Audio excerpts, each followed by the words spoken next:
Gan po ninyo na iparinig ko sa inyo ang pahayag ng Iglesia ni Cristo. Mula nang magsagawa ng Rally for Transparency, Accountability, Justice and Peace ang Iglesia ni Cristo noong November 16 to 17, 2025, patuloy kaming naghihintay kung paano tutugunan ng gobyerno ang malawak na katiwalian na naganap sa ating bansa. Mahigit 3 buwan na ang lumipas, subalit wala pa ring natatanaw ang mga mamamayan na kalutasan sa napakalaking pangungulimbat sa kaban ng bayan. At sa halip na ang mga salarin ang hanapin at usigin, ay ang mga nagbibigay ng impormasyon at tumitestigo laban sa kanila ang kinakasuhan at ginigipit.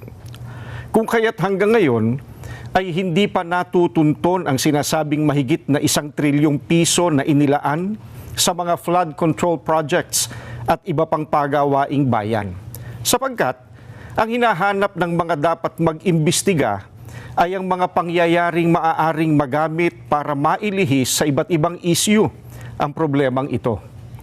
Hinihintay ng mga Pilipino ang sinasabi ng Senate Blue Ribbon Committee Chairman na we will go where the evidence lead us. Ngayong may mga lumalabas na pahayag na mula sa mga sangkot, kabilang ang umano'y nagpadala ng mali-maletang pera. At kamakailan lang ay pinatunayan ng mga dating sundalo na umaming sila ang naghatid ng mga ito.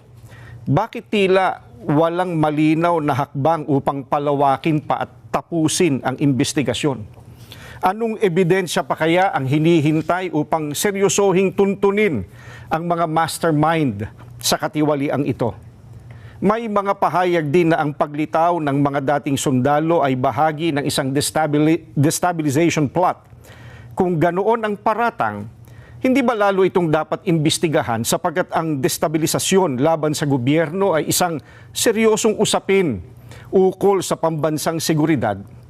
Bukod dito, ang malawakang bahagi ng inihayag ng mga dating sundalo ay tuwiran pa namang may kaugnayan sa naganap na paglimas sa salapi ng bayan. Matamang naghihintay pa rin ang sambayanan, kasama ng milyon-milyong Pilipino sa buong mundo at maging ng mga international media at iba pa na nagmamasid, ang mga kaanib sa Iglesia ni Cristo ay patuloy na nakabantay. Maling isipin na nalilimutan na ng mga Pilipino ang isyong ito sapagkat ang pondong pinag-uusapan ay mula sa buwis at pawis ng mga mamamayan. Ang aming panawagan ay nananatiling malinaw. Ilantad ang buong katotohanan. Papanagutin ang dapat managot at pairalin ang katarungan upang maibalik ang tiwala ng bayan at maitaguyod ang tunay at pangmatagalang kapayapaan at pagsulong ng Pilipinas.